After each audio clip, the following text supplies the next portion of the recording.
Thank you guys so much for showing up in these large numbers to my talk on why microservices love domain-driven design, especially during the week after probably for some guys of you a long night yesterday.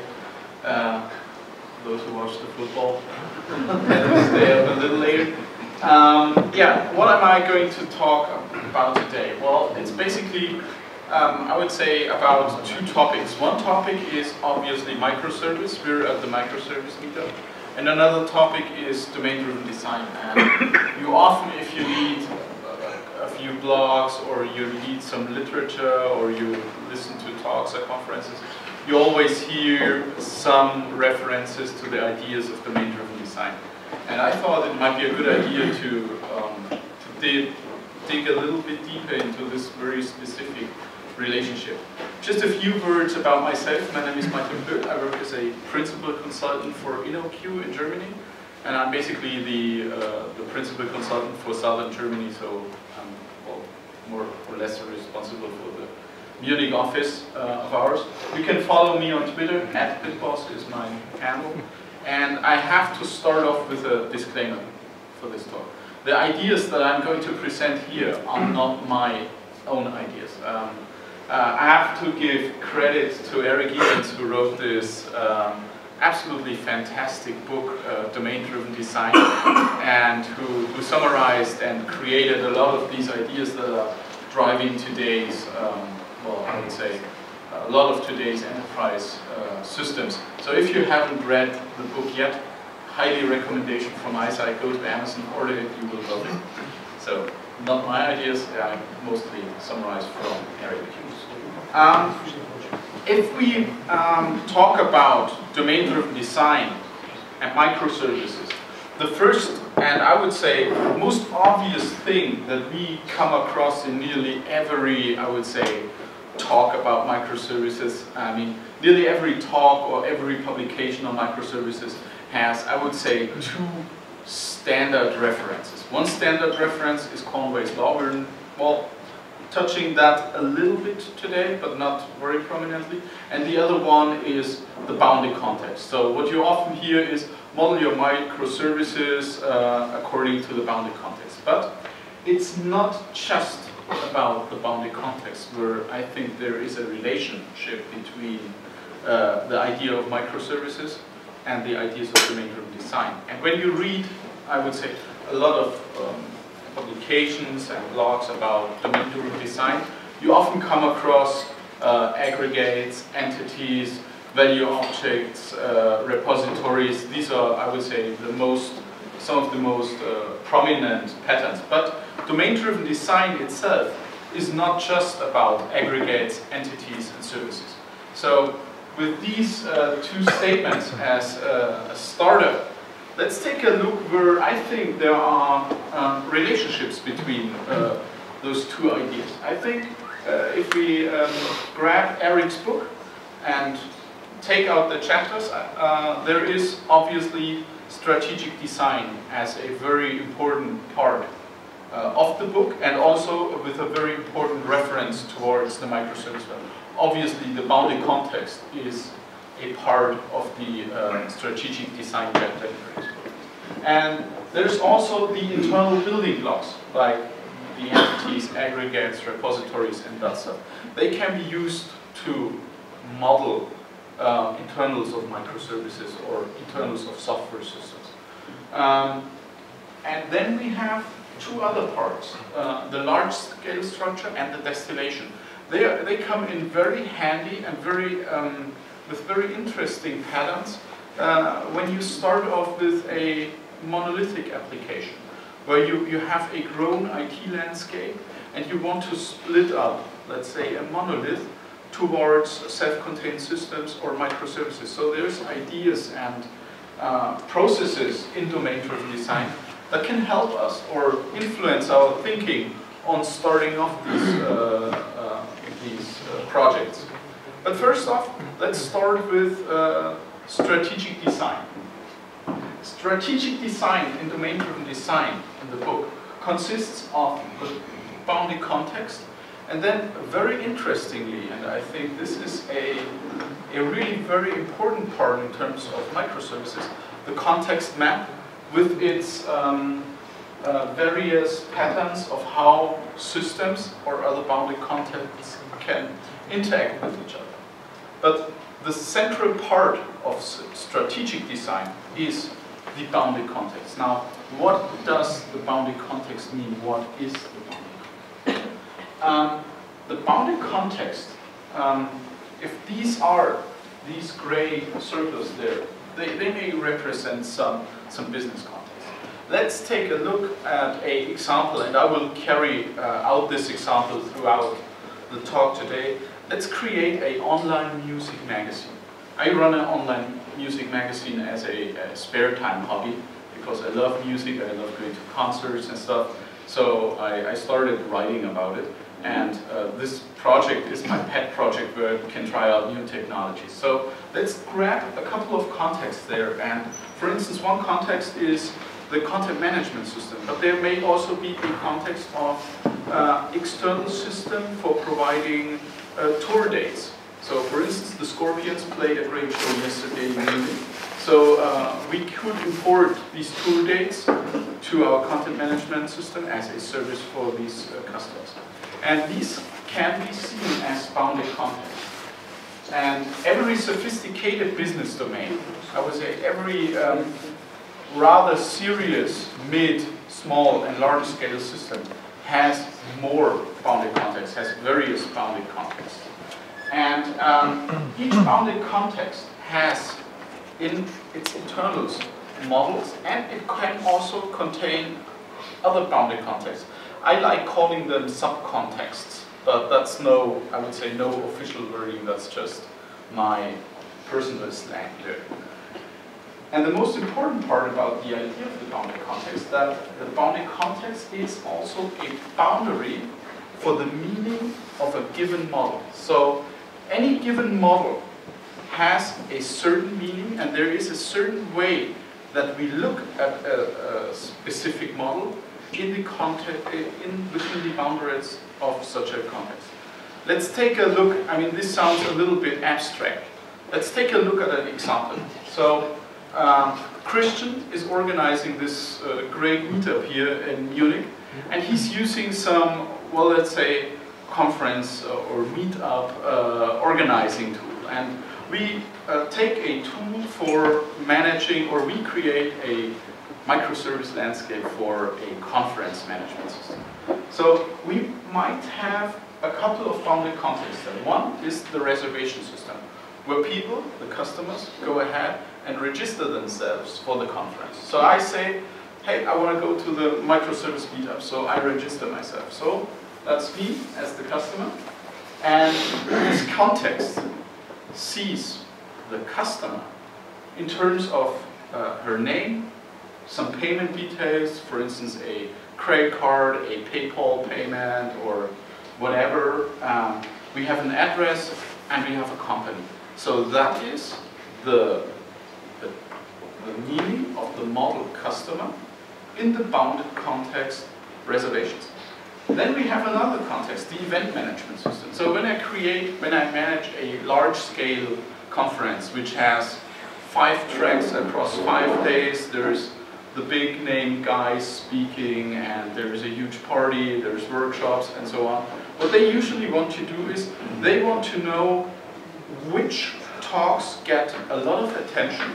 So they ask the customers to sign up for some talks in order to get an idea if they should place me, for instance, in the very small room, or if I get a bigger room, according to that. And they also want to have lunch preferences for customers.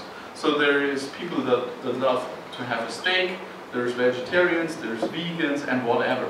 So they also ask for the lunch preference. So the view of the customer and the meaning of the model customer in the context of the event management system is mainly some sort of which sessions and which lunch preferences is the customer interested in. So you see we have a totally different look at the model of the customer in these two contexts. And then we have another system, the batch printing system, what does the badge printing do? Usually when I go to a conference, you always get these conference badges that you pin up somewhere, or you hang it around your head, and so people know who you are, and for instance what your Twitter handle is and what your job title is. So this badges bounded context sees the customer, the model of the customer, in terms of the name, a job description, and for instance a Twitter handle. And if we take this example into account, we can see the following observations there. First of all, each bounded context has its own model of a customer. And this is basically a major enabler for microservices, or for instance the idea of self-contained systems. So it's not about the canonical data model, the Unternehmensdatenmodell in Germany, which has been quite a big business for some consulting firms for a few years, but it didn't work. And that was basically the essence. And what we see is that we now tend to write systems that have different representations of a customer, that have a different view in order to be independently deployable, independently developable, and so on. And if we take a look now, there is an interesting observation here. If we take a look at the meaning of the customer in terms of the badges bounded context and the reservations bounded context, we see that the name is duplicated between the two. So we have a chance to do a choice. So first of all, we can say, okay, we just duplicate the name. It's okay, we have it running independently. And so, for instance, the badges bounded context can interpret the name as, for instance, we just print the nickname on the badge, especially for smaller community-driven conferences. That might be interesting, it's more fun, not formal and whatnot. But we can also have the choice of shared data. And this is a point where another very valuable pattern of domain-driven design, or well, it's actually not really a pattern, a modeling style, I think is more interesting. The context map comes into it. What the context map does is it connects the bounded context. So obviously we need some kind of connectivity from the reservation system for our conference towards the badge printing and the session, the event management system. So obviously when a new customer signs up for the conference, they pay their fee and they get signed up. They get a welcome email, and there needs to be some trigger. Hey, we need to print the badge for the customer. Hey, please send an evaluation link to the customer where they specify which sessions they want to attend or what their lunch and drink preferences are. And this is where the context map comes into play, because there are various styles of, I would say, the propagation of the model from one bounded context to another bounded context. Because the bounded context itself does not give you a complete overview of the system. What we just have with the bounded context is, okay, there's context A, which might be microservice A. There's context B, there's context C. And for instance, content management system, tour date management, raffle system, interview platform, or author management system in terms of the music magazines example. And these contexts alone do not represent the system, because there are connections between these contexts. One context might want to call another context, or one context is sending out events or asynchronous messages that other contexts might want to consume in order to do some things. And this is where the context map now comes into play, because by introducing a context map, we describe how the models and contexts are standing in contact together, how they communicate with each other. And the context map, in my eyes, is also a very good starting point for future transformations. So if you, for instance, have a grown IT landscape, you might want to, let's take a look at it from an enterprise architecture perspective. What you usually do, you draw your business domains and then you draw your, I would say, your systems over these domains, over the business domains. These systems can be microservices, they can be self-contained systems, they can be nano services, they can be monoliths. And what you always see in these, I would say, graphs or diagrams is that there is some sort of contact between the systems. So what we see usually is system content management is calling or pulling in tour dates from bands in town or Songcake, for instance. What we do not see, and what is very interesting in this part, is how the model of one system propagates into another system or into another context. So, for instance, if I import concert dates from a service called Songcake, and they have a huge database of tour dates all over the world, so you can see what's going on in Munich, you can see what's going on in Nuremberg. I have a choice. Do I import their model of a concert into my own context? And do I propagate that into my own context? Or, for instance, do I translate the model to my own model? And there are various patterns and there's various I would say, styles of this in terms of the context map. And these are then the context map patterns. And in my eyes, this model propagation from one context to another is really very interesting. It's not just about system A is calling system B. The context map goes a level deeper. It takes a look what is happening with the model of another system or of another context in the system. And there's various patterns about that. The shared kernel, customer supplier, conformist, anti-corruption layer, separate ways, open host service, and published language. Those are the classic, I would say, domain-driven design patterns that Eric sketched out in his book. Let's take a look at these patterns, how they behave. Shared kernel is actually something that I already mentioned up front when I showed you the example of the conference registration system with the name. With the name of the customer, we could go ahead and integrate the badges system and the reservation system in terms of a shared kernel.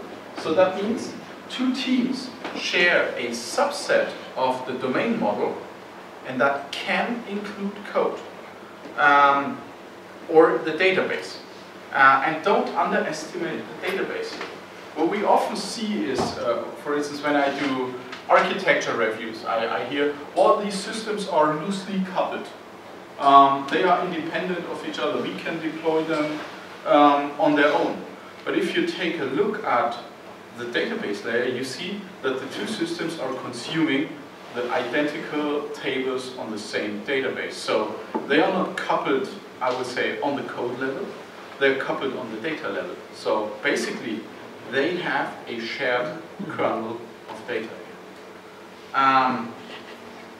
And well, this shared kernel can also be referenced, or is also often referenced as the core domain. So if you, for instance, create a credit application system, so where you apply for a consumer credit to buy a new car, for instance, you can go ahead and establish a core business domain that is valid across all of the other systems. For instance, the loan for the car may be such an important model that I want to make sure that this gets shared throughout other contexts.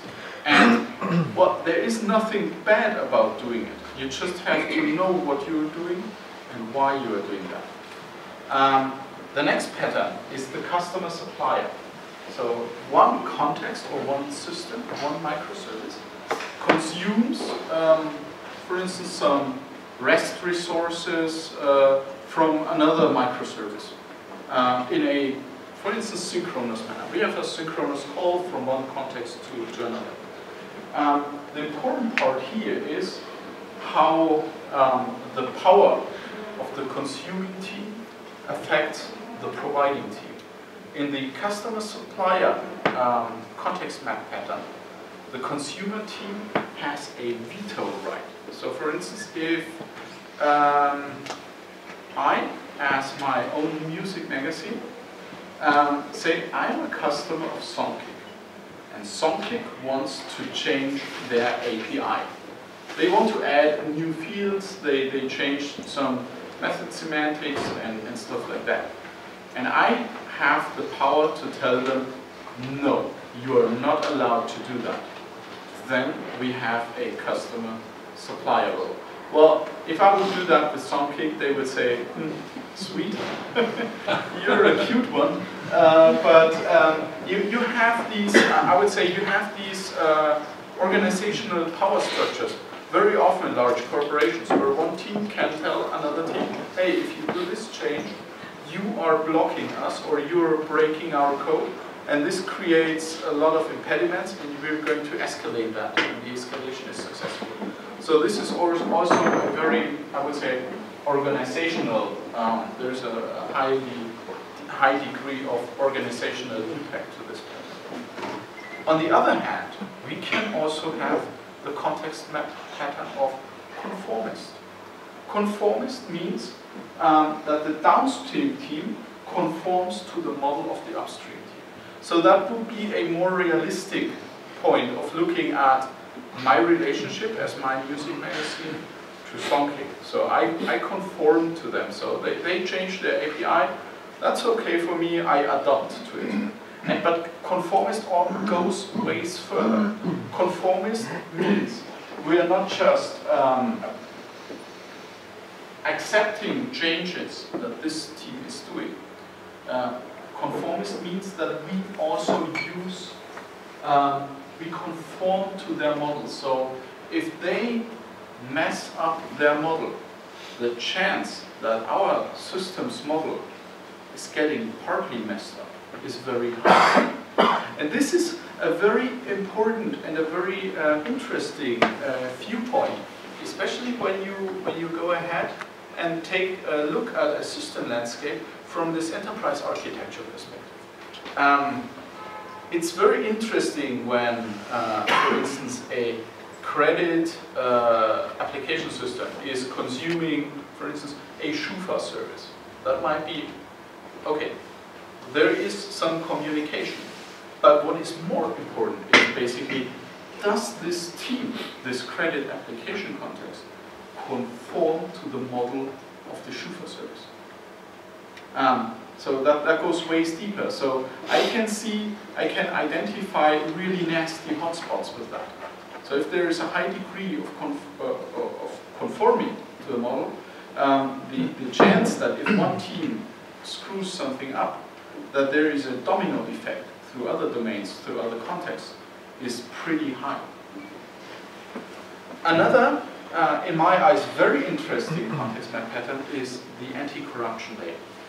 The anti-corruption layer basically says that we have, when we communicate with another context, that we have some, I would say, security safety net. We take the other system's context. Let's say this pen here is the other system's context, the model. And we consume that. And within our anti-corruption layer, which is this box here, put it in, and we translate it through our view of the pen. So if there is some, I would say, some screwing up on one team's side, it doesn't affect the consuming team in the core of its public context.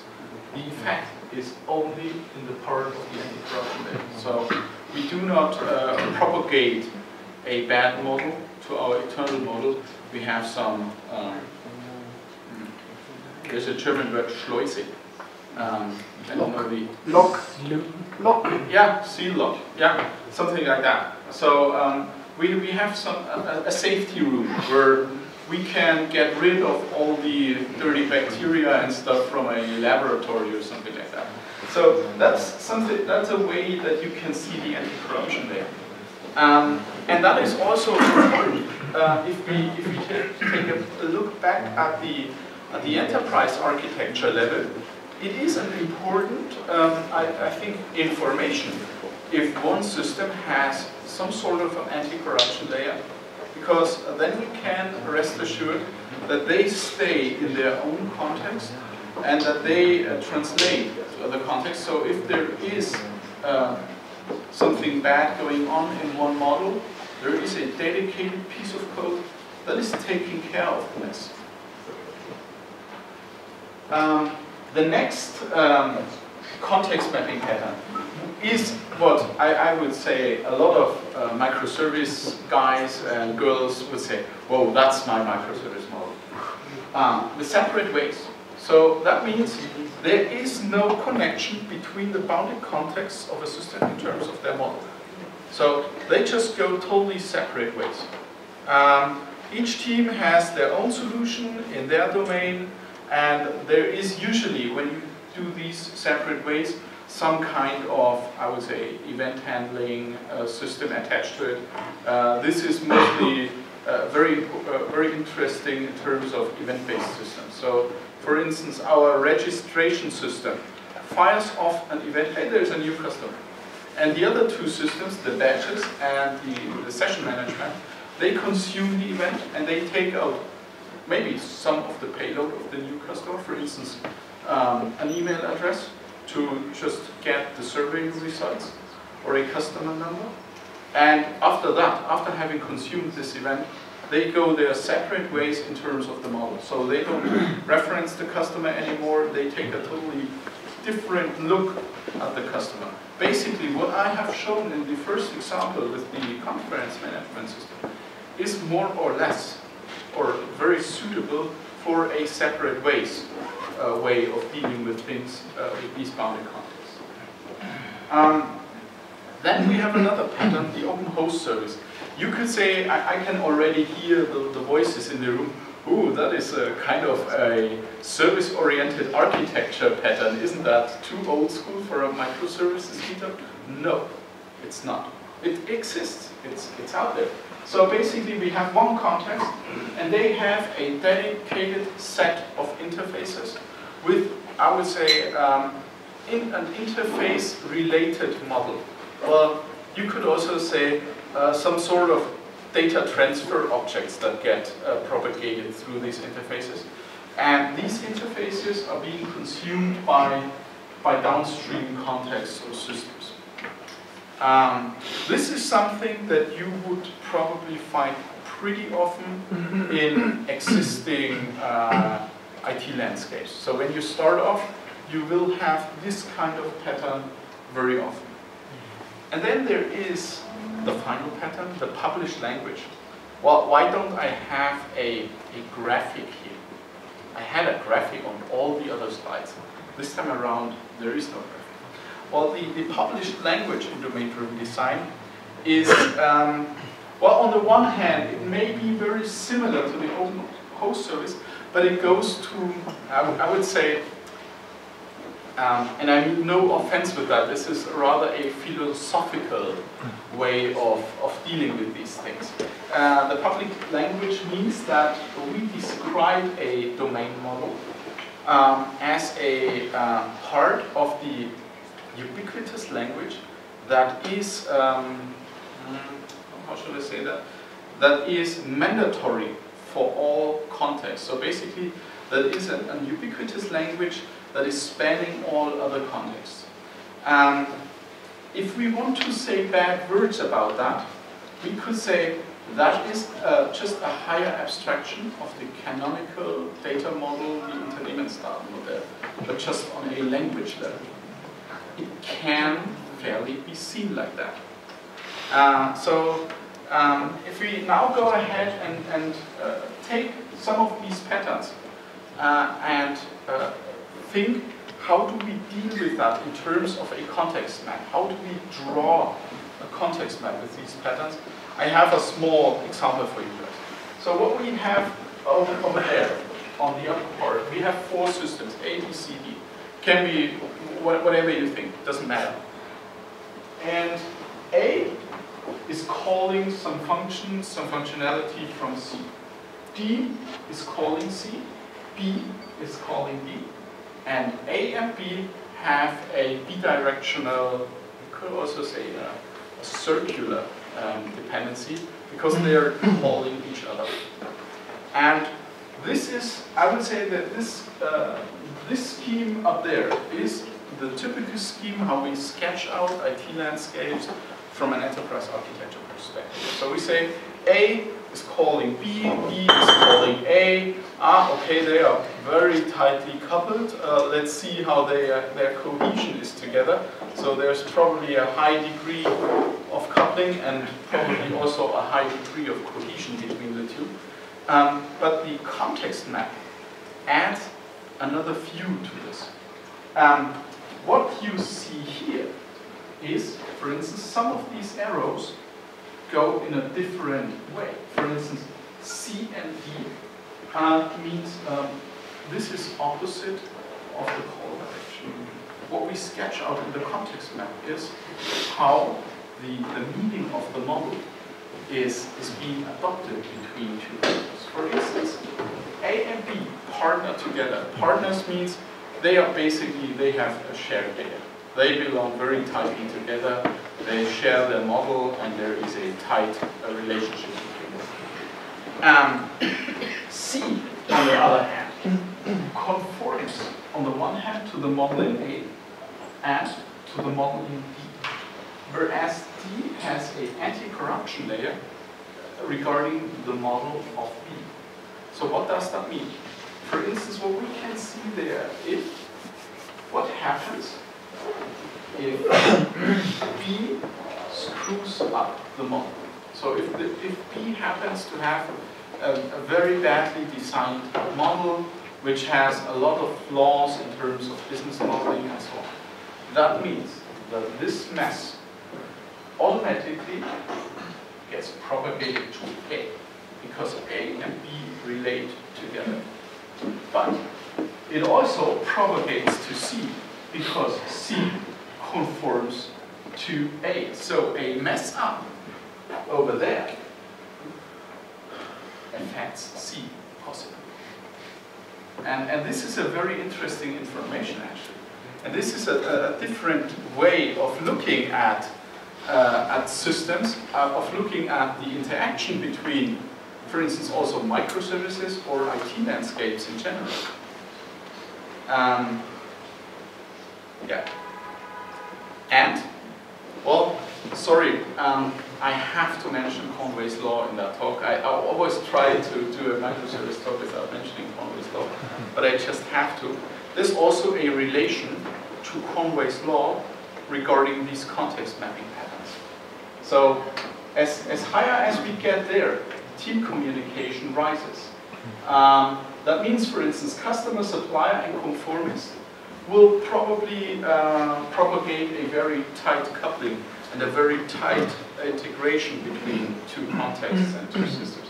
Whereas anti-corruption layer, and especially separate ways and also open host service, will promote the independence of teams.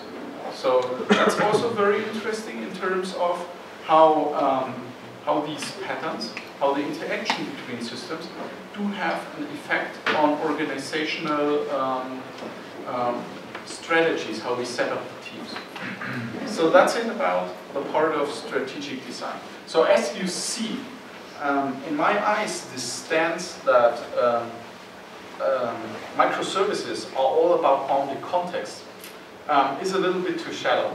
It goes way steeper because it's basically, the key part is, yes, it's about the bounded context. Bounded contexts are a very good way for deriving a decent granularity for microservices. But these context map patterns also give us a very good insight how some microservices might depend on others in terms of their model. Let's take a look at the next part, the internal building blocks. This is, I would say, a typical domain-driven design thing. This is, I think, one of the things, together with the ubiquitous language, that everybody who ever read or heard something about domain-driven design came across. The building blocks are all about the aggregates, the entities, value objects, factories, repositories, and services. Let's start off with the entities. And these building blocks are a very good way to organizing the internals of your bounded context. Entities, for instance, are a representation of the core business objects in a bounded context model. An entity has a unique ID and an independent lifecycle. A classical example for an entity would, for instance, be a bank account. A bank account has an account number.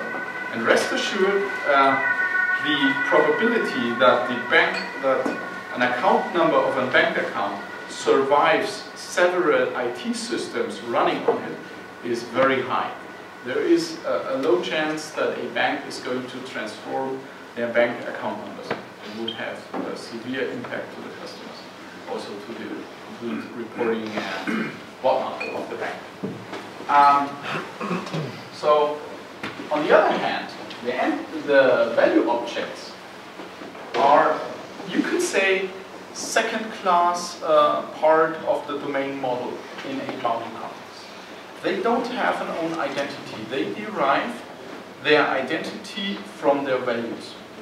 A classic example is 10 euros. Hey Christian, you get 10 euros from me.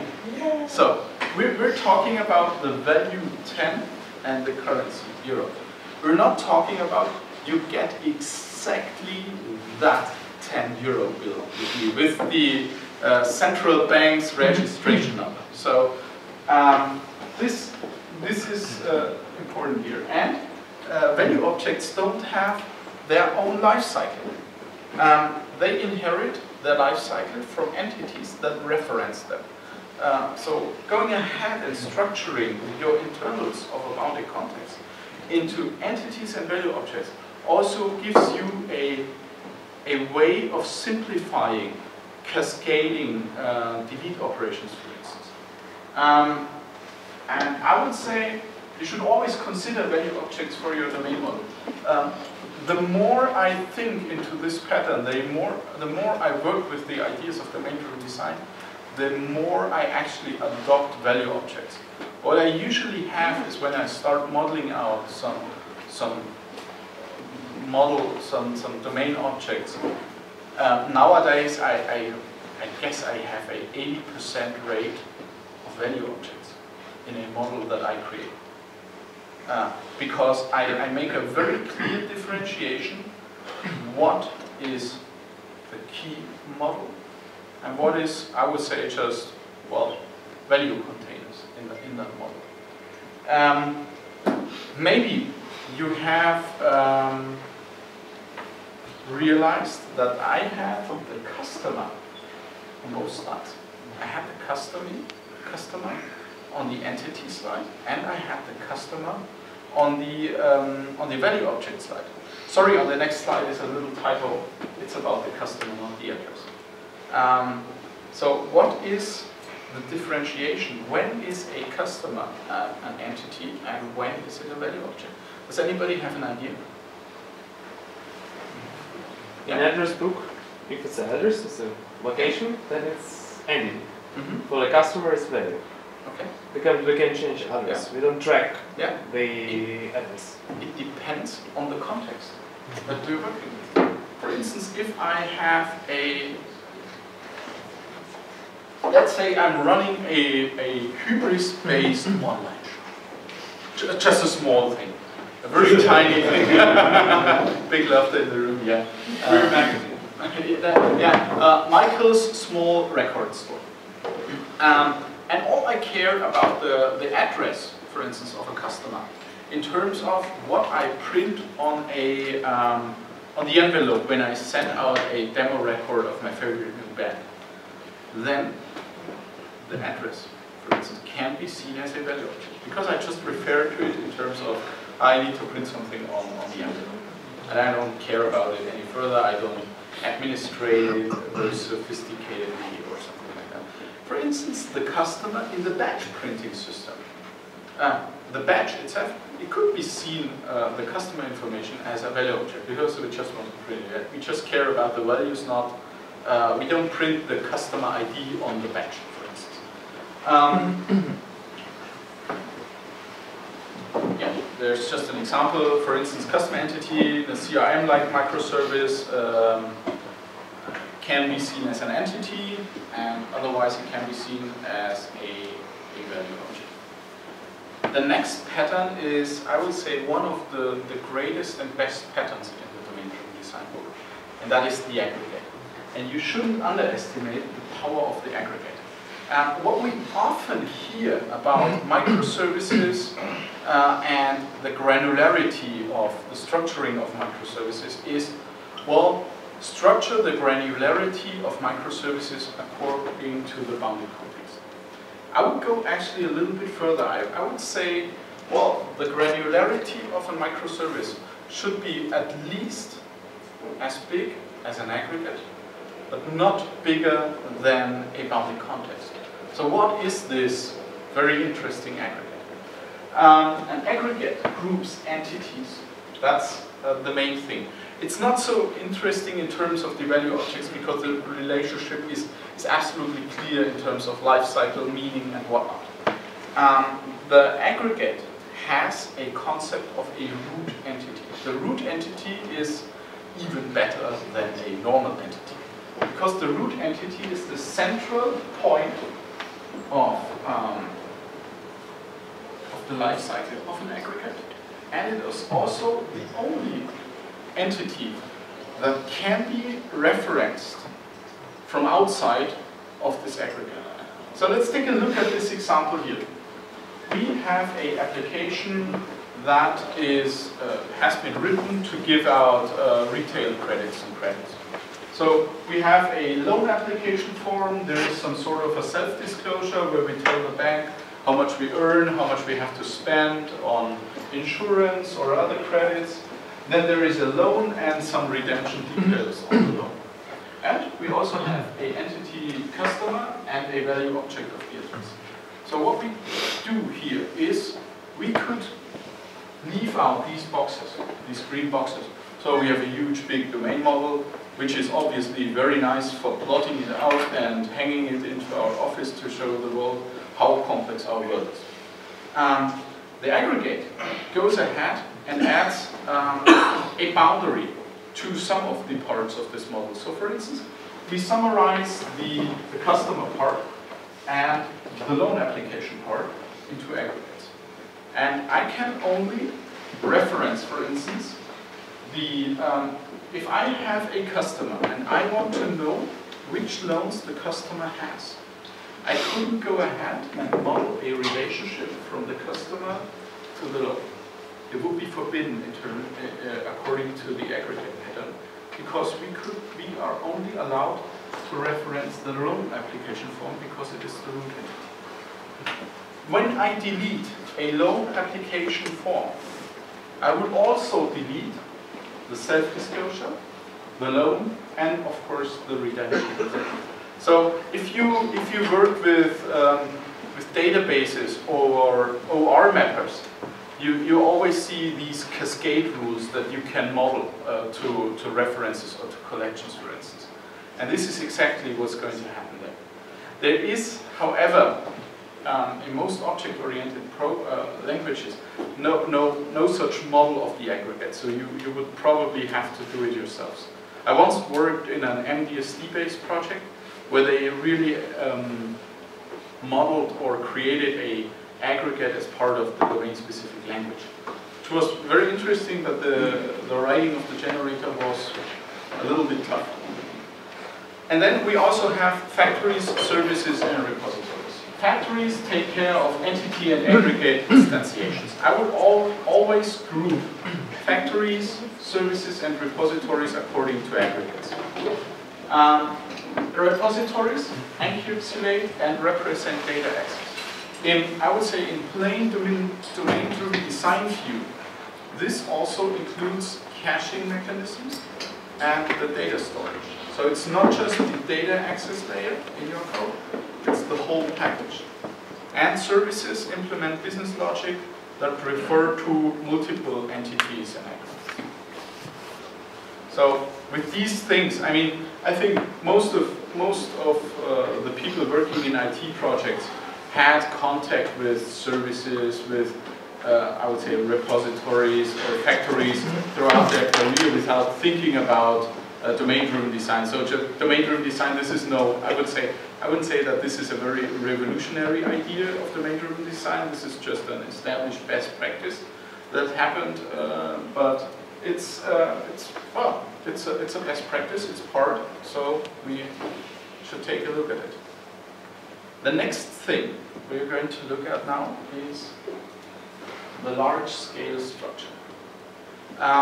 Large-scale structure help us in evolving our IT landscapes, our microservice landscapes.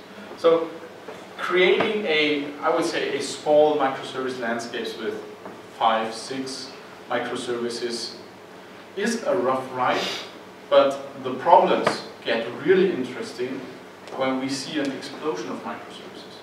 So when we suddenly have 40, 50 microservices, what does that mean? And if we take a look at this guy, one of the patterns that Eric mentioned in the book is evolving order. And we give this guy there a job title, the Chief Ivory Tower Architect. I think Gregor talked a little bit about that guy in his keynote at the architecture summit this week. What these guys usually do is they create rigid development guidelines, rather inflexible architectures, and they have very clear rules and conventions for every little detail. What you usually hear from these guys is, well, I don't need very expensive developers, I do all the thinking, and they just have to code it down. Well, everybody of us heard that quite a bit. Michael Nygaard had a really good quote a couple of weeks ago on Twitter. He said, cheap developers are cheap by the hour, but ungodly expensive by the year. And he has a very valuable point there. So if we confront this guy with our dev team, what would the dev team usually say? Well, the system is too complex, we should dumb down the systems to fit the rules, or we need a workaround for that, and we need to undermine some of the rules. I once worked in a project that was a couple of years ago where they had a very, I would say, fierce ivory tower architect who had some architecture management tool that was able to detect very quickly if somebody wasn't going along his architecture. What some teams started doing there is they started writing Java code based on reflection. Because it was a workaround to get stuff running without having to have stupid discussions with the ivory tower architect. So the ideas of evolving order in domain-driven design are let large-scale structures evolve and don't over-constrain design principles. That doesn't mean this doesn't mean there is no architect. We have an evolving architecture kind of thing. It means that some of these structures, some of these ideas, should be able across boundary context. However, you should have some practical concerns. So if you take a look at some of the best practices out in the market, what they are doing, some companies that are very public about how they create their microservice landscape, you see they have a sort of a degree of evolving architecture, but they also have a degree of constraints. That doesn't mean it's not fixed rules, but it's constraints. And if we take a look at these domain-driven design architectures and compare them to every microservice pitch out there, we see a very big similarity between the two. The next idea in terms of large-scale structures is the idea of responsibility layers. If we have an evolving system architecture with many microservices, with many self-contained systems, we will see that some of these systems are more high level, and then there's some, I would say, downstream services, for instance, for batch processing stuff. And each microservice is usually structured according to a bounded context or an aggregate, but inside these contexts, we could use some building tools, and we can structure our landscapes according to certain layers of responsibility. That means, for instance, we have downstream services. We have front user-centric, user interface-based services. And then we have some core business services. And you can create a layer, various layers where these bounded contexts and systems live, and structure them accordingly, and then create some constraints for certain layers. For instance, if you write a microservice for batch processing, you should go ahead and integrate with this scheduler framework, with this kind of logging. We expect you to expose methods for starting, for stopping, maybe for pausing the batch processing, and so on and so forth. Finally, there is still the part of distillation left in terms of microservices and domain-driven design. Distillation helps us in extracting microservices out of existing monolithic applications. So when this is our big bad monolith out there, our Death Star of applications, and one of the first steps that you can do is you can identify the core domain. What is the core business value in this monolith? The core business value is usually this part of the monolith that is generating the money, and where I want to speed up deployment, development times, and whatnot. So Eric says you should identify this core domain, and then you should go ahead and for the extraction into a smaller piece, there's 2 documents that you should write.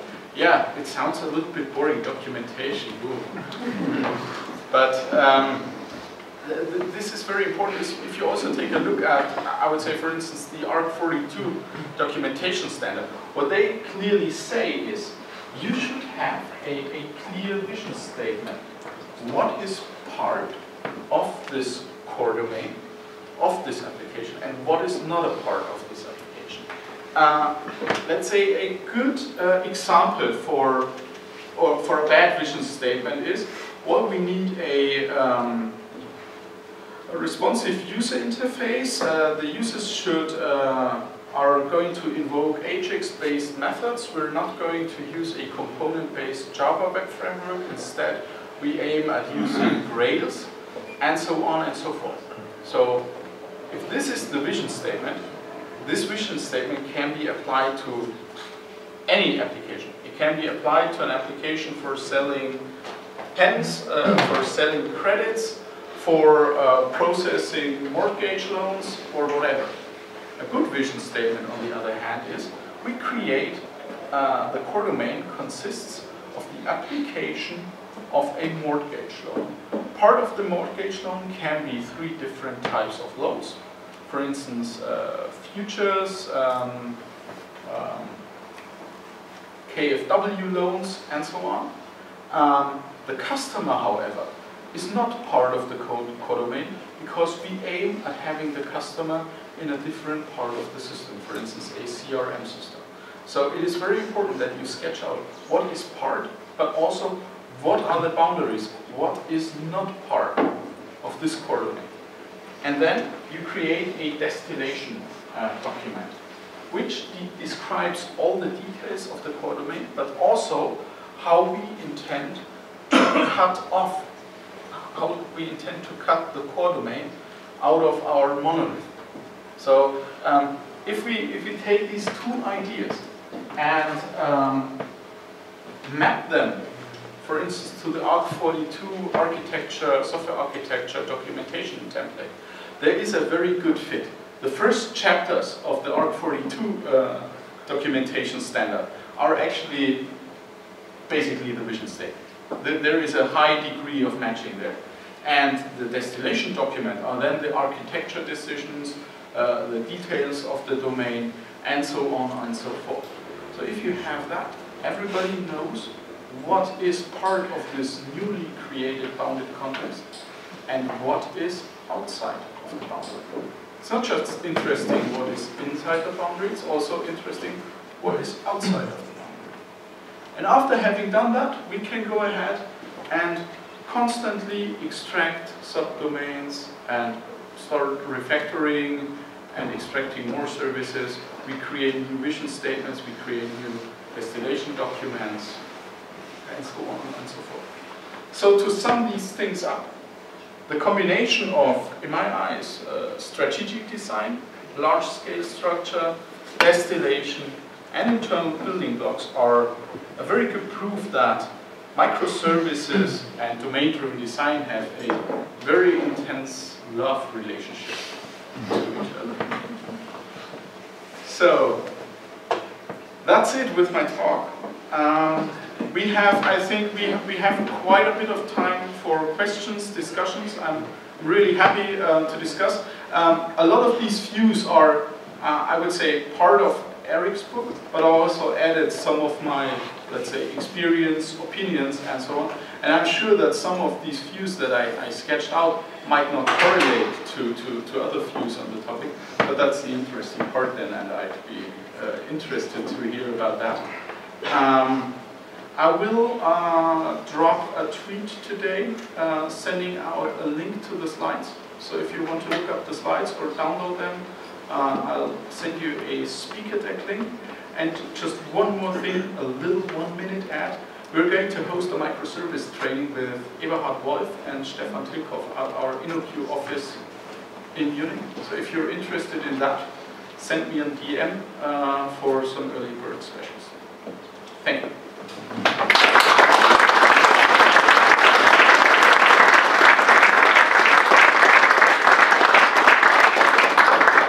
So, questions, different opinions, criticism, whatever my way. Yeah? You mentioned a little bit in with regards to some of the patterns. So one of the things that we see with microservices is sometimes a problem with data ownership. For performance reasons, for example. So you have one service that's saying, oh, I need to spit out, let's say, the bank details, and it's got the name of the customer. And actually it's owned by a different service, which is the customer microservice. What are your opinions on this? Are you a purist? Are you saying that customers should own it and then reference that microservices? Or is it okay for data to bleed out? What was the last? Is it okay for data to be? Bleed out of that, context. I think that is to a certain way okay. Yes.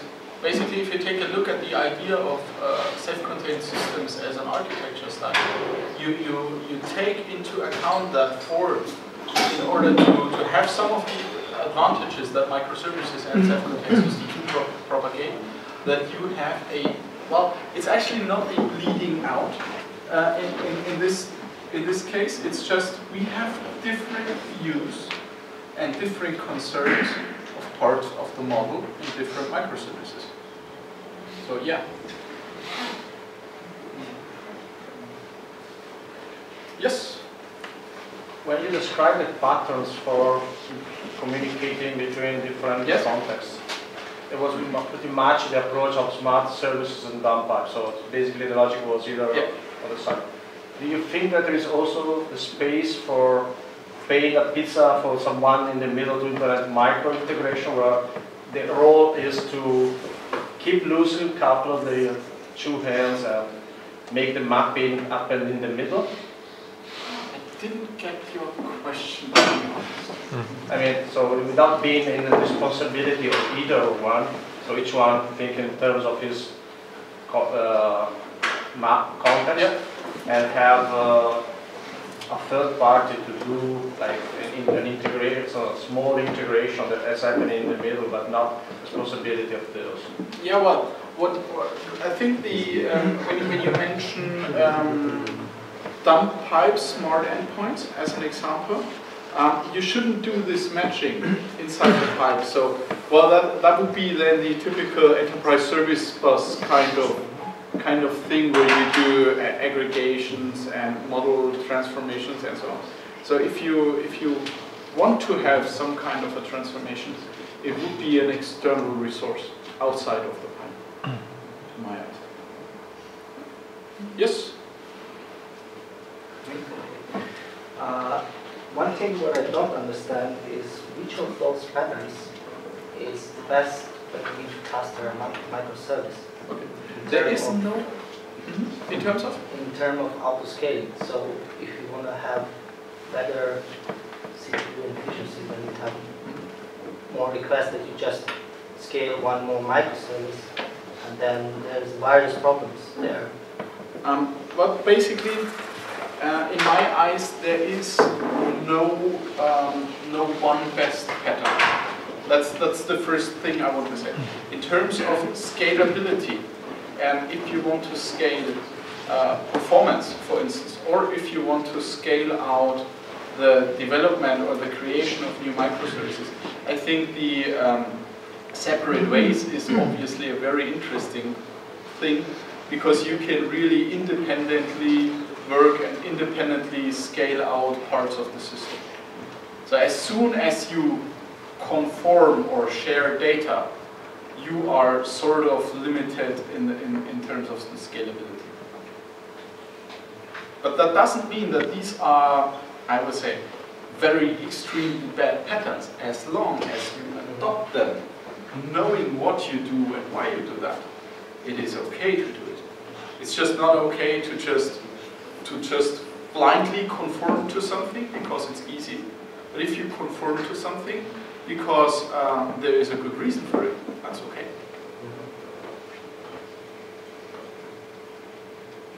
All right, then. Thank you, Rebecca. I have a question. Sorry. You imagine all this bounded context as data, which is there, and the data is there, and the data is there. Then if I want to do some kind of data analysis, then it becomes some kind of problem, isn't it? Because I have to bring all this together again, because to have to do some kind of fancy analysis.